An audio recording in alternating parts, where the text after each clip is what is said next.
आशा करता हूं आप सब बहुत अच्छे होंगे। मेरा नाम है सिद्धांत अग्निहोत्री। स्टडी ग्लोस पे आपका बहुत बहुत स्वागत है। तो चलिए शुरू करते हैं। बात यह है कि पहलगांव हमले की अपडेट्स आपके सामने मैं लेकर आया हूं। क्या हुआ, पाकिस्तान की क्यों बैंड बजा दी भारत में, इनका मीडिया पगला चुका है। कल ये खबर छाप दी कि राफेल जो है, हमने राफेल को दौड़ा लिया। कौन सा भाई सस्ता नशा फूक के बैठे हैं, कौन सा माल फूक के बैठे हैं। ये जो ड्रग्स ये भेजते हैं भारत में, लगता है सारा का सारा यही खा रहे हैं। इनके जो इंफॉर्मेशन मिनिस्टर है वो रात के 2 बजे, मतलब आप देख रहे हो नींद उड़ गई, मुझे नींद ना आए, मुझे चैन ना आए, रात के 2 बजे प्रेस कॉन्फ्रेंस करते हैं। अब आपको पता ही, मैंने आपको बताया था कि इनके जो जर्नलिस्ट, इनको पीटा जाता है, मारा जाता है। ऐसा ही बहुत मारती है, इनको नंगा करके मारती है। कल इमरान खान को भी उल्टा लटका के मारा गया कि छाप, चल अपने बयान छाप। तो बात यह है कि ये जो है रात के 2 बजे, और इनकी ISPR, इनके DG की आप प्रेस कॉन्फ्रेंस सुनिए। ये युद्ध लड़ेंगे, ये सब्जी बेचने के लायक नहीं है, ये युद्ध कहां से लड़ जाएंगे। तो कुछ भी बोल रहे हैं, कुछ भी बोल रहे हैं। बात यह है कि इनकी औकात नहीं, हिम्मत नहीं है। राफेल है भाई, वो राफेल लेटेस्ट एयरक्राफ्ट। और भारत ने तो टेक्नोलॉजी शेयरिंग के लिए भी, कल मैंने बताया भी था, लेक्चर भी लिया था, वो भी डसॉल्ट एविएशन से कॉन्ट्रैक्ट साइन किया कि 54,000 करोड़ ठीक है, पैसे ले लो, एयरक्राफ्ट दे दो, लेकिन साथ में टेक्नोलॉजी भी दो, जो कि भारत को सबके साथ करना चाहिए। ठीक है, अभी भारत अमेरिका के साथ भी जब डील करेगा तो करे वो, ये क्लॉज डालना भी चाहिए। तो अपडेट्स ये हैं, पहला तो ये मैंने बताया। दूसरा अपडेट ये है बहुत बड़ा कि आपको चैनल सब्सक्राइब करना है। तो 1 सेकंड लगेगा चैनल सब्सक्राइब करने में यार। बस मैं आपसे यही विनती करूंगा। और क्राइम अफेयर्स को भी आप सब्सक्राइब कर ले, उसका भी लिंक जो है वो डिस्क्रिप्शन बॉक्स में दिया है। तो पाकिस्तान का एयर स्पेस अभी तक बंद नहीं किया था, मुझे नहीं पता ऐसा क्यों हुआ।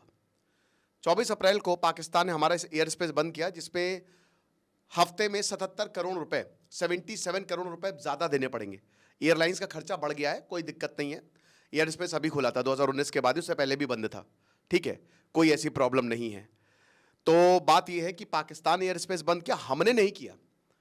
ठीक है, मैं मान रहा हूं कि हफ्ते में 3-4 फ्लाइट पाकिस्तान, इनकी एयरलाइन वही जब टीचर है, आपको ये भी बता दो, जो PIA है। आप व्लॉग सॉग्स देखिएगा, वो सब क्या ऐसे धज्जियां उड़ाते हैं, पता नहीं कौन से कबाड़ी से इन्होंने पूरा का पूरा लेके सब ढांचा बनवाया अपने प्लेन का। तो इनकी अब जाके एयर स्पेस इनका ब्लॉक किया गया है। चलो देर आए दुरुस्त है, कोई बात नहीं, ब्लॉक कर दिया गया। यहां जाते इधर साउथ ईस्ट एशिया में बैंड बजेगी इनकी। तो ये है। फिर उसके बाद खबर यह है कि भारत ने चेतावनी दी है। एक्चुअली क्या है कि LOC पे अनप्रोवोक्ड फायरिंग हो गई है। लगातार LOC पे जो है वो फायरिंग कर रहा है पाकिस्तान। अब उसके बाद फिर यहां पे हॉटलाइन सीधा डायरेक्ट बात होती है, सीधा डायरेक्ट, है ना, बीच में कोई नहीं। तो यहां पे जो director general of military operation DGMO, उन्होंने कॉल घुमाया और उन्होंने बोला बेटा कायदे में रहोगे तो फायदे में रहोगे, खेलना बंद कर दो। है ना, जाहिर सी बात है, उन्होंने ऑफिशियल लैंग्वेज में बोला होगा, लेकिन कहा है कि खेलना बंद कर दो वरना बहुत मारेंगे। तो सीधा चेतावनी दी है यहाँ पे पाकिस्तान को कि औकात में रहो अपनी। ये जो LOC पे बार बार सीज फायर कर रहे हो, ठीक है, शिमला एग्रीमेंट बत्ती बना के तुम्हारे, तो समझ लो ये चीज है। तो अनप्रोवोक्ड फायरिंग यहाँ पे देखने को मिल रही है। उसके बाद हाफिज सईद को बता दो कि इसका ठिकाना बदल दिया गया है। हाफिज सईद को बहुत सुरक्षित जगह रखा जा रहा है। इनफैक्ट पाकिस्तान जो है वो अपने टेररिस्ट को, जितने आतंकवादी है वहां पे, उनको भी बंकर्स में रख रहा है। ये भी एक खबर आई थी। हाफिज सईद 77 साल का, वैसे तो इसको 31 साल की सजा हुई है, लेकिन हम सबको पता है। और इसको जहां पे रखा गया है वो घर एकदम जेल की तरह है, ऐसे वीडियो भी सामने आए और वहां से सब देख रहा है ये। तो 4-5 लेयर्स ऑफ सिक्योरिटी है जो कि पाकिस्तान की आर्मी दे रही है। लाहौर में है ये। अब ये कहां है, हालांकि इसका ठिकाना पता चल गया है। लॉरेंस बिश्नोई गैंग ने भी बोला था कि मार देंगे इनको। और इसमें जो हाफिज सईद है और उसके लोग जो हैं वो रिहायशी इलाके में हैं, मतलब आसपास मस्जिद हैं, ताकि अगर मान लो भारत मारना भी चाहे तो यहां सिविलियंस भी मरे। तो साफ साफ यहां पे सिक्योरिटी जो है वो बढ़ा दी गई है। S Jaishankar, United nation, phone आया, बात की। उसके बाद अमेरिका से पाकिस्तान पैर पकड़ लिया कि भैया आप बोलिए। तो अमेरिका ने, यूनाइटेड नेशंस ने भारत को बोला कि देखिए थोड़ा सा आप देख लीजिए, रिस्ट्रेंट बरतिए। फिर यह भी बोला कि प्लीज काउंसल करिए भारत को। पाकिस्तान कहता है अमेरिका को कि आप भारत को समझाइए बुझाइए कि वो डी एस्केलेशन करें। आज मैं बहुत सारे लेक्चर्स लूंगा। हमारी पहली प्रायोरिटी दोस्तों इस समय पहलगांव अटैक है। मैंने खबर ये क्रैक की थी यहाँ पे, और जब मैंने बताया था तो शुरुआत में ऐसा लगा था कि 6-7 घायल हैं, क्योंकि शुरुआत में यही आ रहा था। लेकिन जैसे जैसे कहानियां सामने आई, डीपली डिस्टर्बिंग है। ऐश्वर्या द्विवेदी का इंटरव्यू, उनकी कहानी, या फिर वो बच्चा, वो भूलता नहीं है।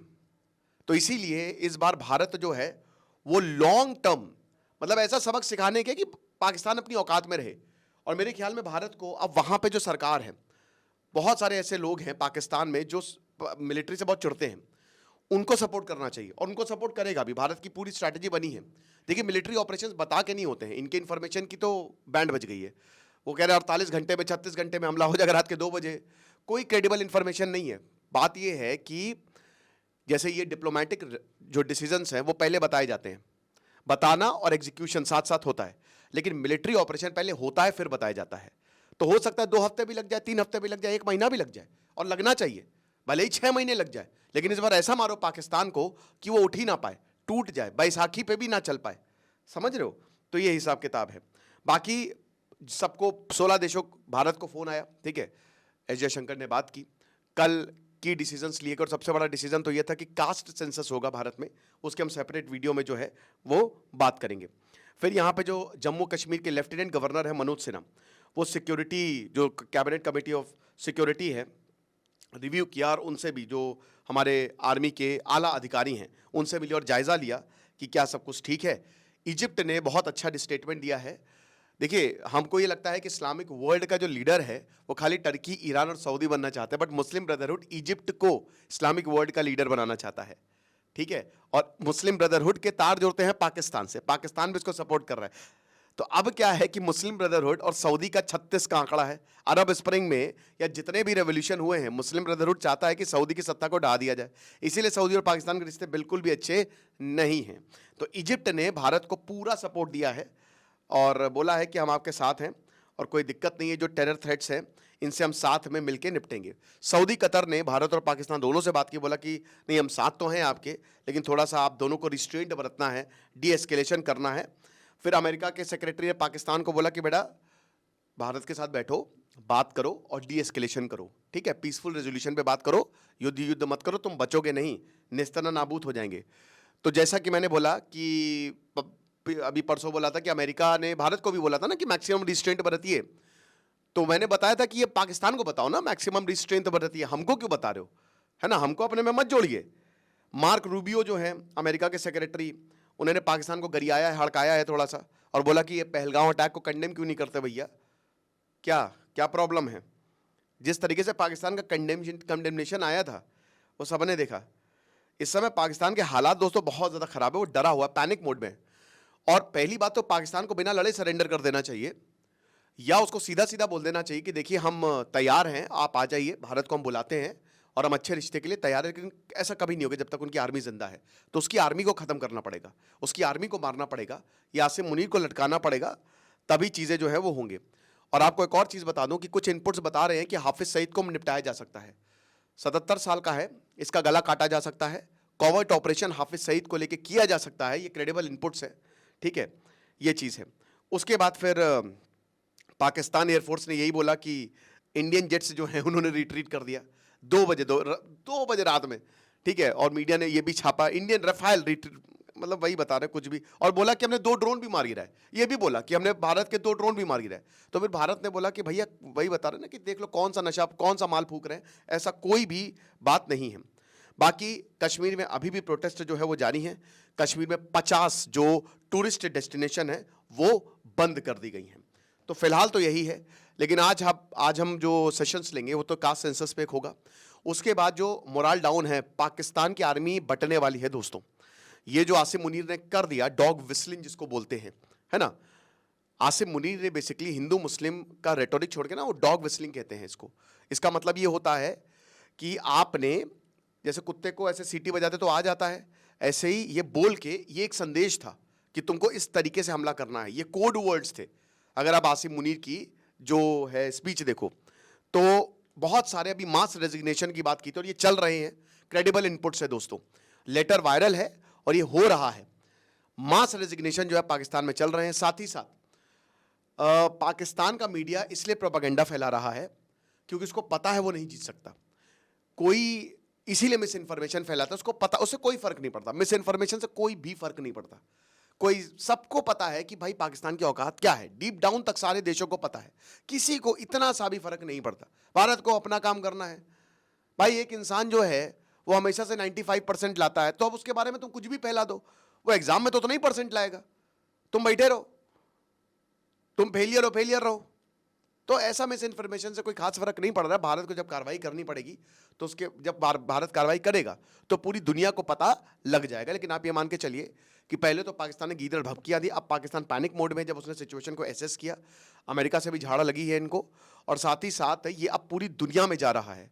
ये रशिया भी गए, शहबाज शरीफ मतलब सबसे बात कर रहे हैं, ऐसा कोई देश नहीं है, कोई देश नहीं छोड़ा। टर्की, अब देखिए ये मुझे नहीं पता कि टर्की का प्लेन आया है यहाँ पे कि नहीं आया है, कुछ कह रहे हैं कि आया है, लेकिन टर्की ने खुद बोला है कि हमने कोई भी हथियार नहीं दिए हैं। देखिए हमास जो है ना वो फैल रहा है, आप ये मान के चलिए। हमास, इजराइल, गाजा पट्टी में इजराइल ने तबाही मचा दी, तबाही मचा डाली, तो अब हमास जो है वो फैलता जा रहा है। और टर्की जो है, टर्की का एंगल ये है कि वो हमास को सपोर्ट कर रहा है, क्योंकि टर्की ये कह रहा है कि जहां पे भी मुस्लिम के अधिकारों का हनन होगा वहां हम खड़े हैं, हमको शिया सुन्नी से कोई मतलब नहीं। बहुत बढ़िया चाल है टर्की की, इसीलिए वो कश्मीर इशू उठाता है बार बार। और रिसेप तैयब अर्दोगान की खतरा, उनकी सत्ता भी खतरे में, तख्ता पलट होने वाली है, मैंने एक लेक्चर में बताया था आपको। अब इलेक्शन में बचेंगे नहीं वो, ये हिसाब किताब है। तो चीजें बहुत ही, कहते हैं ना, डाइसी हैं टर्की को लेकर, टर्की का इसमें फायदा है। लेकिन फिलहाल टर्की ने इसको कंडेम किया है कि भैया हमने, हमारे कोई प्लेन में नहीं गए हथियार देने में, जो कि यहाँ पे बातें चल रही हैं। बाकी ये इंपॉर्टेंट अपडेट्स हैं, कुछ लेक्चर्स मैं करूंगा जो आपको सुनने चाहिए। तो बने रहिए स्टडी ग्लोस पर, चैनल को सब्सक्राइब कर दीजिए। खुश रहिए, पढ़ते रहिए। दिस इज सिद्धांत अग्निहोत्री साइनिंग ऑफ।